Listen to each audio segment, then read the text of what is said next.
रहे हैं city India news channel हक की आवाज।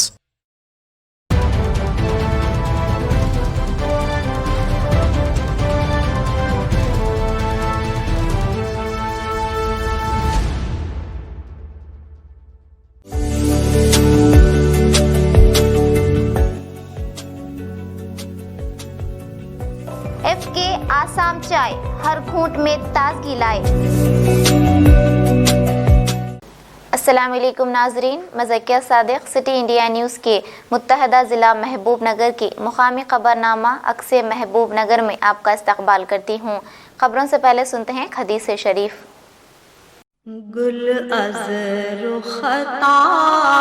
अहादीस नबवी सल्लल्लाहु अलैहि वसल्लम, कुन फिद दुनिया कअन्नक गरीबुन औ आबिरु सबीलिन। बुखारी व मुस्लिम। दुनिया में ऐसा रहो जैसे कोई मुसाफिर या राह रूह रहता हो।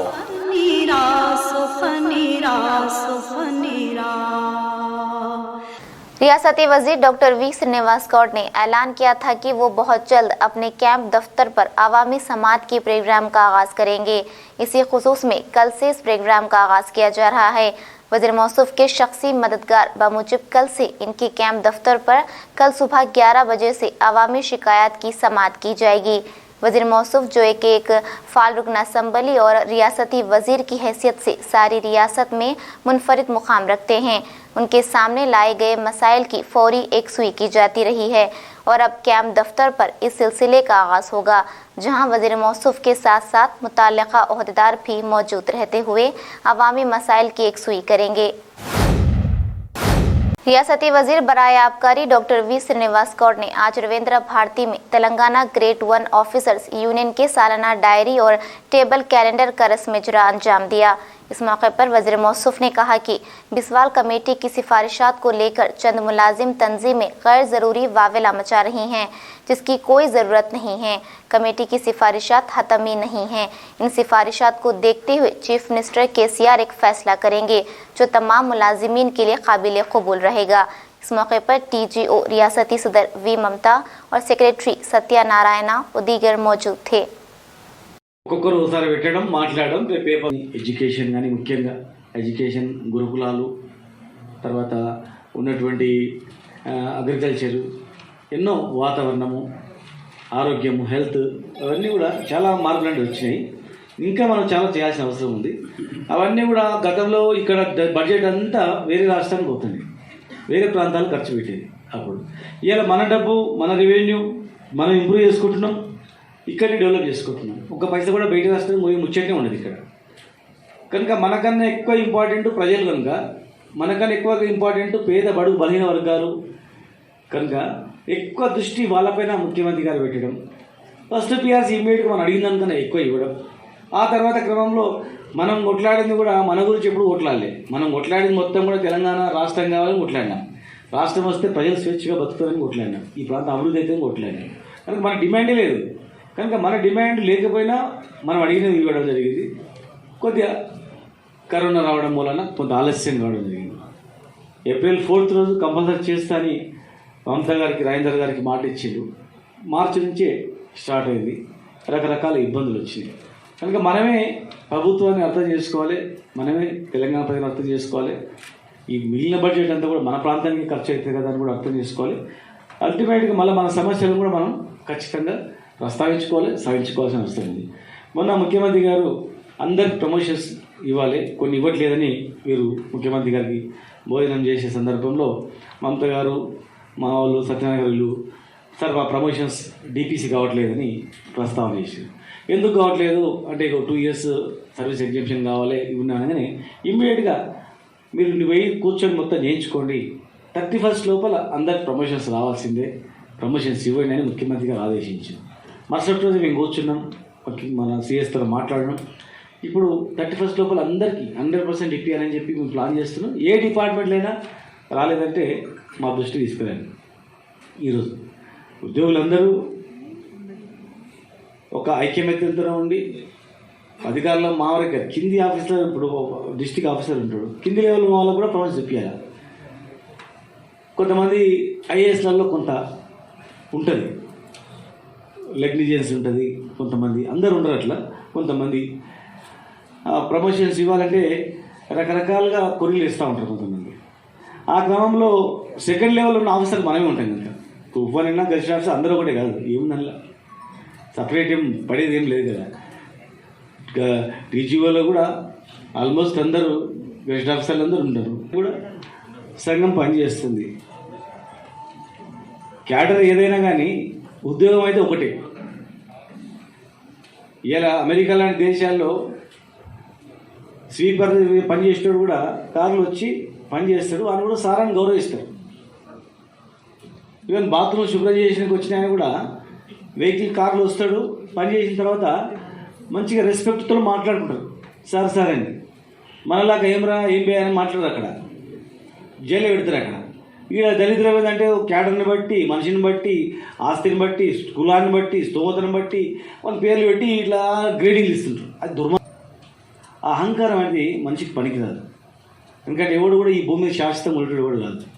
మంచితనం అనేది ఎప్పుడు శాశ్వతంగా ఉంటుంది. నేను పెద్ద ఐఏఎస్ ఆఫీసర్ని, నేను పెద్ద ఐపీఎస్ ఆఫీసర్ని, నేను పెద్ద పైకి నుంచి ఊసి కింద పడ్డా అంటే రేపు ఏమైనా కేసు అయితే జైలు పోతాం అనుకో, అప్పుడు ఏముంటుంది? అట్లా ఉండొద్దు. అట్లా జాబ్ చాట్ మారుతుంటుంది, వాళ్ళకు కూడా మంచిది కాదు. అది ఎవరికైతే ఉండకుండా అందరూ ఒకటే అని భావన ఉంటుందో వాళ్ళు రిటైర్మెంట్ అయినా రేపు అనుకోకుండా ఏం జరిగినా అందరి ప్రేమ ఆనందాలు ఉంటాయి అన్నమాట.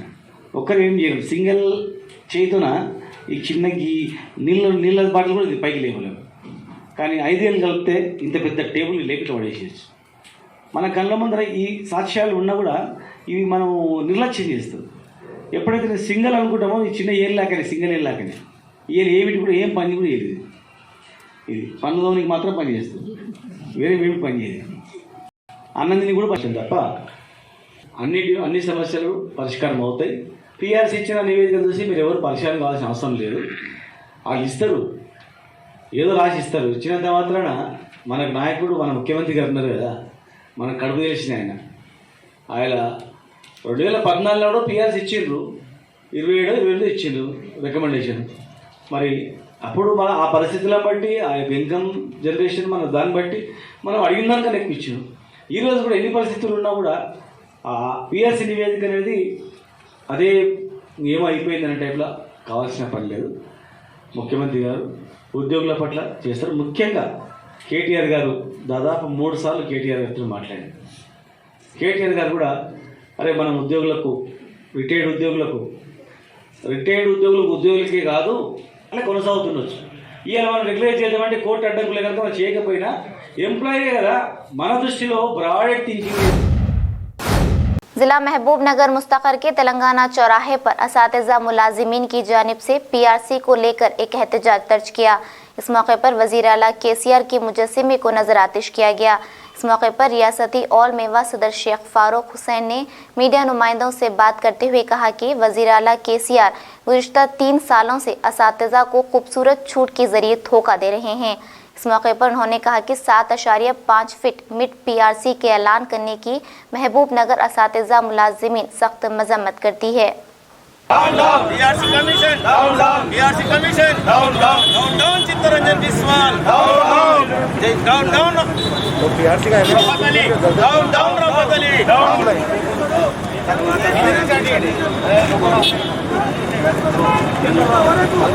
होगा चलो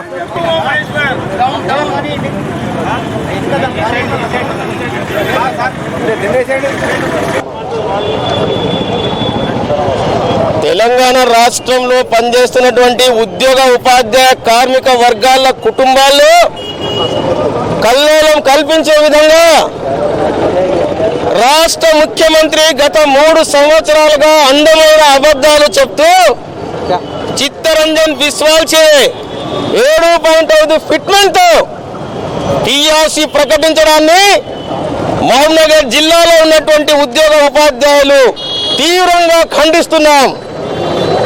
ఎంత సిగ్గుచేటైన విషయం అంటే చావు ఖర్చులు పెంచావు కేసీఆర్, బతకడానికి జీతభత్యాలు తగ్గిస్తావా?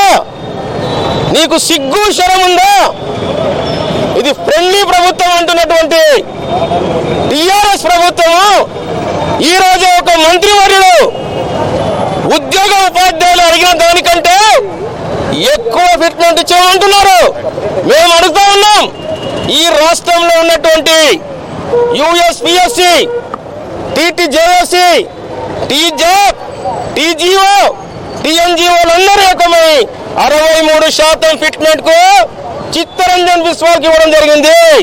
మేము 63% ఫిట్మెంట్ అడిగితే నువ్వు 5.5% ఇప్పించగలుగుతావా? ఆ మంత్రిని సూటిగా ప్రశ్నిస్తున్నాం మేము. మిత్రులారా, ఇక భేషజాలు లేవు. రోడ్ల మీద ఉద్యోగ ఉపాధ్యాయులు రావాల్సిందే, పోరాటం చేయాల్సిందే, ఈ కేసీఆర్ కు గుణపాఠం చెప్పాల్సిందే, ప్రగతి భవన్ నుంచి బయటికి రప్పించాల్సిందే, మన హక్కులు సాధించుకోవాల్సిందని ఈ సందర్భంగా డిమాండ్ చేస్తూ ఉన్నాం. తెలంగాణ రాష్ట్ర ప్రభుత్వం మరి 7.5 ఫిట్మెంట్కు పిఆర్సి నివేదిక ఇవ్వడం అనేది చాలా దారుణమైన విషయం. మరి ప్రభుత్వము ఈ నేరు పెరిగిన ధరల ప్రకారం, సూచిత ధరల ప్రకారమే 43% ఇవ్వాల్సిన పిఆర్సీని 7.5% మరి పిఆర్సీ కమిటీ నివేదిక ఇవ్వడం అనేది చాలా దారుణమైన విషయం. మరి ప్రభుత్వము గత కమిటీ 3 సంవత్సరాలుగా మరి అధ్యయనం చేసిన తర్వాత ఈరోజు దారుణమైన పిఆర్సీని ప్రభుత్వం కనుసైగల్లో ఉండి 7.5% ఫిట్మెంట్ శాతాన్ని మరి ప్రభుత్వానికి నివేదిక ఇవ్వడం అనేది చాలా దారుణమైన విషయం. ఇప్పటికైనా స్పందించి ప్రభుత్వము నేడు పెరిగిన ధరల ప్రకారము 45% పైగా పిఆర్సీ ఫిట్మెంట్ రేట్ను ప్రకటించాలని చెప్పేసి మేము ఉపాధ్యాయ ఉద్యోగ సంఘాల తరఫున ప్రభుత్వాన్ని డిమాండ్ చేస్తూ ఉన్నాం. जरचल्ला मुस्तकर के सिंगल गड्ढा पर भारत रत्न डॉक्टर बाबा साहब अम्बेडकर के कांस्य मुजस्सिमे की निकाब कुशाई मुकामी रुकन assembly doctor C Laxma Reddy ने रुकन पार्लियामेंट मन्नी श्रीनिवास रेड्डी के हमरा किया।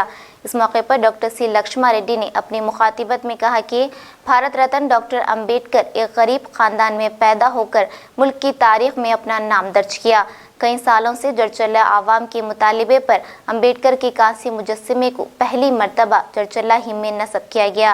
उन्होंने मजीद कहा कि डॉक्टर अम्बेडकर तमाम तबक़ात के हकूक़ के तहफ़्फ़ुज़ के लिए दस्तूर बनाया था।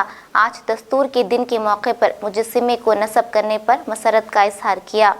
चर्चले से नुमाइंदा सिटी इंडिया न्यूज़ अजमत अली की रिपोर्ट।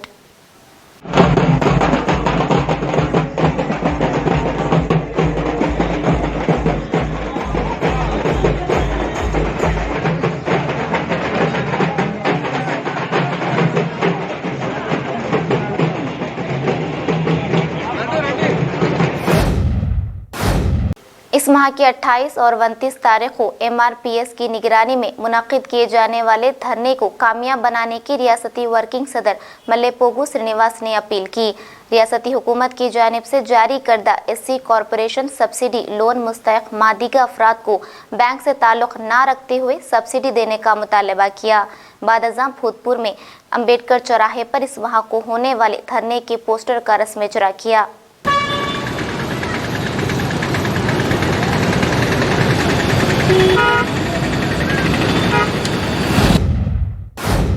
जरचल्ले के नौजवानों की जानिब से जारिया माह की 31 तारीख से सादिक मेमोरियल टूर्नामेंट का आगाज़ किया जा रहा है। इस टूर्नामेंट का इनेकाद इसलिए किया जा रहा है कि सादिक एक क्रिकेट खिलाड़ी थे और जिनका महबूब नगर में क्रिकेट खेलने के दौरान ही इंतकाल हुआ था। जरचल्ला, बादेपल्ली, कोरमपेट के नौजवानों से अपील की गई कि वो इस टूर्नामेंट में हिस्सा लेते हुए टूर्नामेंट को कामयाब बनाएं। जरचल्ले से नुमाइंदा सिटी इंडिया न्यूज़ अजमत अली की रिपोर्ट। सादिक मेमोरियल टूर्नामेंट शुरू हो रहा है। ये जनवरी 31 से शुरू होगा। सादिक भाई जरचल्ले के क्रिकेटर थे, इनके नाम से ये टूर्नामेंट रखा जा रहा है क्योंकि ये क्रिकेट के दौरान इनकी मौत हो चुकी है। ये सारे जरचल्ला बादेपल्ली कोरमपेट के नौजवान को हिस्से लेने की अपील करते हैं और इसे कामयाब कीजिए। ये टूर्नामेंट कहाँ रखा है? ये टूर्नामेंट कोरमपेट MB मेडिकल में रखा जा रहा है। नाज़रीन, आप हमारे तमाम प्रोग्रामों का मुशाहिदा city digital set top box के चैनल नंबर 12 और हैदराबाद में एडी सेट टॉप बॉक्स के चैनल नंबर 50 पर मुशाहिदा कर सकते हैं। इसके अलावा यूट्यूब, फेसबुक और इंस्टाग्राम पर भी आप हमारे तमाम प्रोग्रामों का मुशाहिदा कर सकते हैं। नाज़रीन, अगर आप यूट्यूब पर हमारे वीडियोस देख रहे हैं तो यूट्यूब पर हमारे चैनल को सब्सक्राइब करें, लाइक और शेयर करें। तो नाज़रीन, अब मुझे ज़किया सादिक को इजाज़त दें और देखते रहिए आपका अपना पसंदीदा चैनल सिटी इंडिया न्यूज़, हक़ की आवाज़। शब्बा खैर, अल्लाह हाफिज़।